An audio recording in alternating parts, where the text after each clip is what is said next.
Mallchok, and I'm here solo this week. I just want to say that we were unable to do a live last week due to some family stuff that we had come up, but we're back this week. And for episode 29, what I want to take some time to talk about is the work, doing the work, doing spiritual work, doing self development work, and just a little bit about why that has been such a powerful and important journey for me in my life, and why Dr. Orr and I have been working over, well, it's probably about the last year now, to share our knowledge and our talents and skills and abilities with folks, and hopefully expanding out to a larger and a greater community. So, I guess just a little bit about my own journey. I My journey really started with yoga. It started with a pretty consistent yoga practice, and part of what kept me coming back was how great it made me feel, how great it made my body feel. There were certain things that I was noticing that were coming into alignment. Um, and it really just like, it was really at that point in my life, it was like one of the places where I knew that I could always feel good. I could always feel good about myself. I could always feel, um, energized and supported in that space. And after about practicing yoga for probably about 6 years, I then found meditation. And my first exposure to meditation was in some of my yoga classes, where at the end of the class, the teacher would have you sit for like 5 minutes um, before they would end the class. Like, I know some teachers will end in shavasana, and then that will be the end of the class. Um, I had a few teachers that I was working with who would have you do shavasana, and then they'd give you the option if you wanted to sit up and sit in meditation. And I found that more and more satisfying. And so eventually I started meditating on my own when I was doing my own yoga practice, my own home practice. And over time, I was exposed to a lot of different types of meditation, and really ended up developing a meditation that worked for myself, that was, that resonated with me, that felt very comfortable, that felt very natural, that was something that propelled me to want to do it every day. I know that it can be hard for some folks to, like, find 5 minutes, 10 minutes, 20 minutes, whatever your meditation goal is. It can definitely be challenging to find that on a daily basis.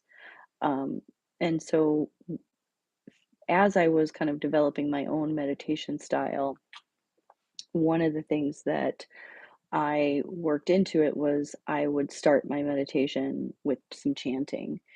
um, and it can be very simple. It can be like an Om chant. It can be a little bit more complicated. Um, but the chanting, like the hearing of your voice, the releasing of your voice, the vibration of your voice, and hearing that and feeling that move throughout your body, um, it's it's almost like a next level, like following your breath, like following your inhale, following your exhale. And with the chanting, it was like the way I always kind of felt about the chanting and doing it before I meditated was that it was like I got the broom out and I was like sweeping the dust bunnies, I was clearing the clutter, clearing the fog, and then by the time I was done chanting, which could be anywhere from like 5 to 15 to 20 minutes depending on, what I needed that particular day, um, then I would sit in meditation. And, when I first started, I was definitely sitting for a long time. Sometimes it was like an hour, sometimes it was 45 minutes, sometimes it was an hour and a half. Um, and I think early on, I was doing so much healing work and doing so much, kind of clearing of all this buildup that had occurred over the course of my lifetime, that in some ways, when I first started my practice, or my own personal practice, my own home practice, it felt like there was this, like I had walked into a house that was like full of stuff that needed to be organized and decluttered and cleared out and, um, repurposed and donated and all that kind of stuff. So, so I think that, early on for that first couple of years, uh, it really was about like clearing the space for myself, like clearing the space for my authentic self to come through and to, um, to be louder so that I could hear it better, so I could hear that inner voice, that inner knowing that we all have. And that really, as far as meditation goes, that to me is one of the main reasons that it has been such a constant in my life since I started practicing, because it is this quieting, um, this quieting of the mind. It's this slowing and deepening of the breath. And really, once you kind of practice that, letting go of all of those thoughts that just kind of come in, and like learning how to let them go so that you're not attaching your attention to them, um, and allowing them to kind of move through, it allows that inner voice to come through in a way that is louder, more clear, more recognizable, more understandable, and that for me is where, the powerful transformation that I underwent, really, really began. And I think, yeah, and I think that it was probably like 6 months after I started meditating that I began to study energy medicine and start to practice energy medicine, which added a whole other layer and a whole other level to the spiritual work that I was doing, to the self-development work that I was doing. Because not only was I in a place where I was regularly clearing my mind, clearing the energy of my body, like things like the distractions, the where I was holding energy, where I was blocked with energy. Um, I was able to recognize those places, and I was also actively working on releasing. And as I was releasing, I was also creating space for new energy to come in, and energy that was, more in alignment with the healing work that I was doing. So, that I guess that trajectory that I'm talking about, like, was like yoga was kind of the first place where I could feel that energy moving in my body when I was moving through vinyasa and moving through the asana poses. And then with the meditation, it was like I'm still, my body is still, and still being able to kind of feel that energy moving as I was moving through my meditation. And I myself would describe my meditation as an active meditation. I'm definitely not a meditator who's like going blank and having my mind stop. I tend to in my meditations, I tend to have a specific focus or a specific intention, specific work that I'm doing. And so while I'm meditating, I will be focused on a particular area, whether it's like my heart chakra, whether it's my solar plexus, whether it's my throat chakra or my crown chakra. And I'll work on these areas in my meditation with anything that's come up that I personally need to work on. So I think that's one thing that can be helpful for folks because a lot of people, when I was teaching meditation, people would come up to me and say, I can't meditate. I don't know how to meditate. It's not going to work for me. And I think of part of it is like the willingness to show up consistently and find what works for you. Find what actually supports you. Find what moves you towards clarity. Find what releases things that don't serve you or don't support you. And be willing to go on that process, like go on that journey rather. And it's a journey of discovery, and part of it is just showing up for yourself every day. And I think one thing I do want to also say is it's not something that, some people would say, oh, you have to meditate 20 minutes a day, 25 minutes a day. Oh, you have to meditate an hour a day. There are the disciplines where that's appropriate and that's the goal and that's what people work towards. Um, I think that if you're doing it for 2 minutes a day, it's fantastic as long as you're doing it every day. I think if you're doing it for 5 minutes every day, it's fantastic as long as you're doing it every day. I think if you're doing it for 10 minutes a day, it's fantastic as long as you're doing it every day. If you're doing it for an hour every day, that's fantastic as long as you're doing it every day. Um, and it's like, and it's this wonderful pause to connect with yourself, and to connect with yourself in a deeper way.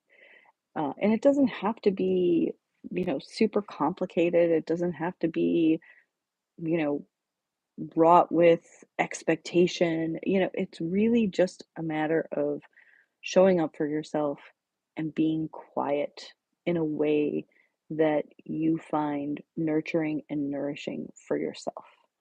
Um, because for me, it was the ability to do that with consistency, um, is really what led me to a deeper place within my healing journey and my healing practice.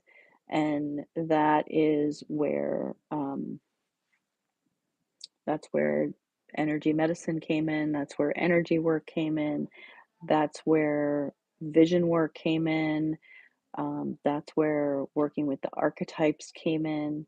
And those in combination with with my daily practices, really really supported me in my healing journey. And so I guess I just wanted to share that as a background, um, for how important doing spiritual work is, not only for knowing yourself better, understanding yourself, understanding your needs, understanding your wants, your desires, um, getting clarity about what you want in your life, what you want your life to feel like, what you want your days to feel like. And uh, some of that work Dr. Orr and I are supporting in our vision statement workshops, in our archetype workshops that we're doing. We definitely support our clients in session that way as well, and having some support along that journey. Somebody who has walked those steps before and can help you clarify and discover your path forward for yourself. Um, I think our lives and our world, they can be full of chaos and full of distraction, and really taking those moments to connect with yourself helps you stay on course. It helps you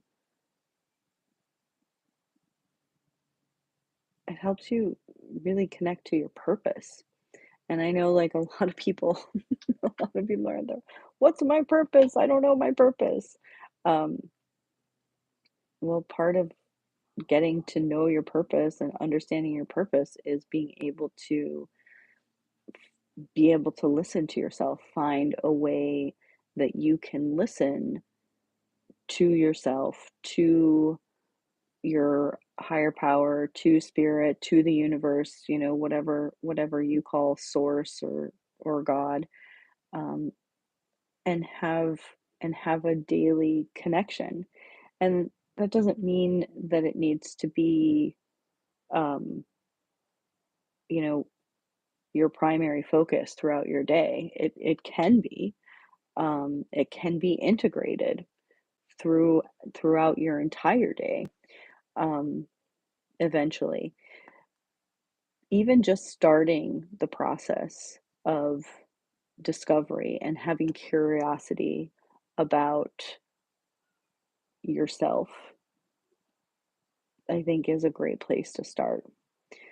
I think for me, it was about this knowing that I had certain talents, skills, and abilities, and part of that was it was being reflected to me through family, friends, and community.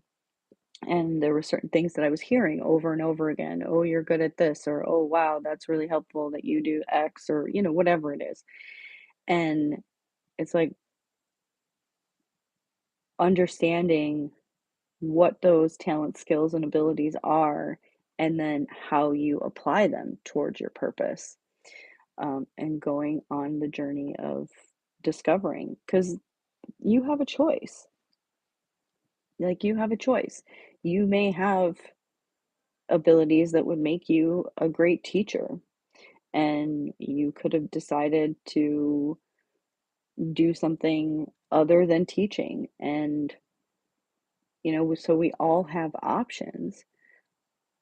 I think there is also, for each one of us, there are some some core beliefs, there are some core values, there are some core things that we know about ourselves, and sometimes it's important. Well, sometimes, I think always, it's important to have the support that you need to go on that journey, um, because we're not meant to go on those journeys ourselves. We're meant to go on those journeys with other folks. And so that for me is one of the things that has been a privilege for me with the work I do with my clients, is being able to bear witness to their journey, the progress in their journey, the awareness that they're able to achieve as they move forward.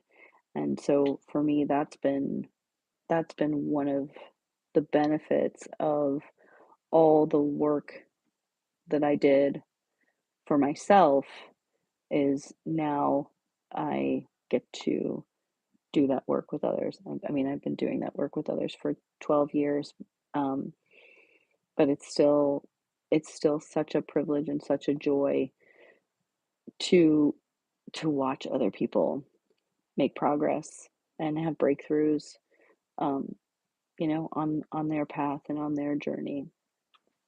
So, a couple of other things that I just wanted to share with you all since we have a few more minutes. Um, this month, Dr. Orr and I are doing we're doing, we actually did our free vision statement workshop, our first one yesterday, and there's three more that we have uh, that are coming up in September, and those links are in the link tree. So all you have to do is click the link tree, and if you want to register for that, you can do so.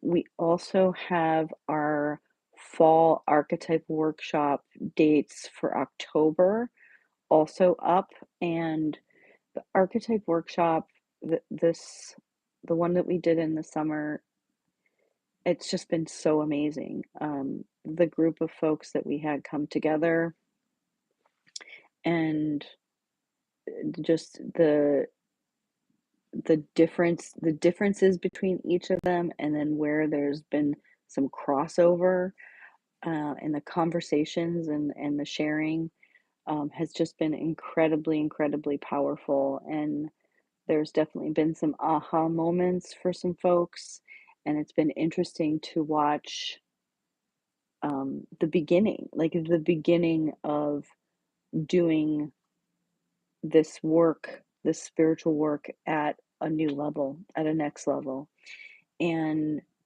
how people are able to incorporate and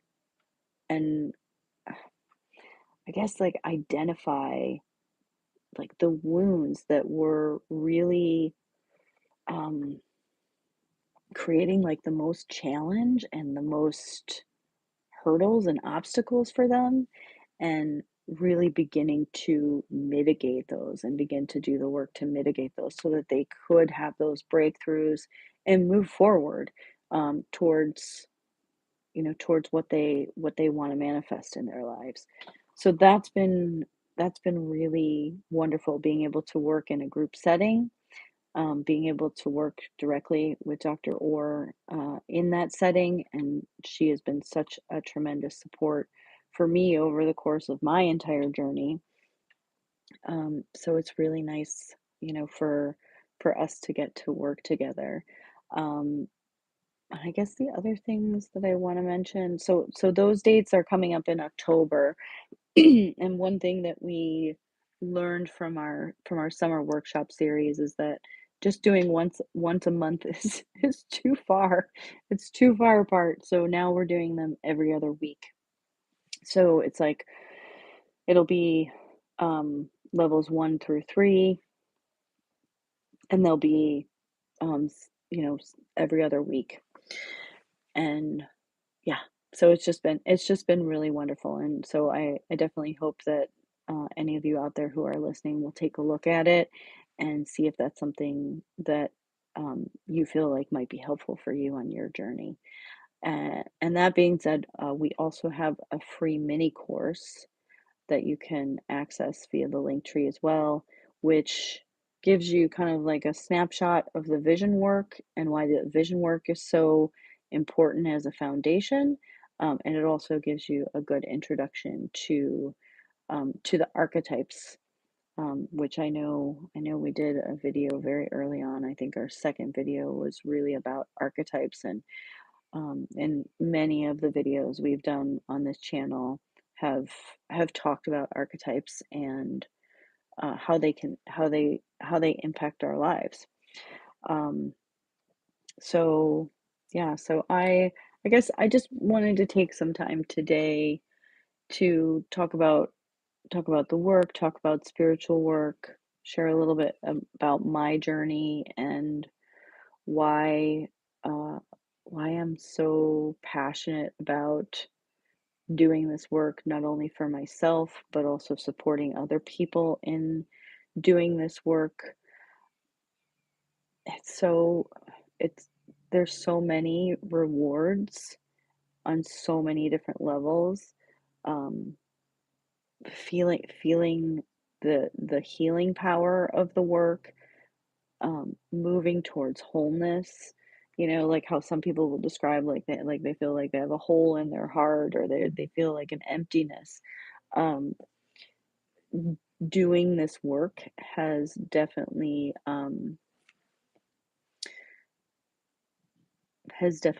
like moved me towards wholeness. So yeah, so I just wanted to share. Uh, and I think that next Monday we'll be back live, Dr. Orr and myself. Um, I don't know off the top of my head what we'll be talking about, but tune in next Monday, and we will continue our conversations on Light Talks. All right, everyone, have a fantastic week, and thanks for being here. Thanks for being part of our community.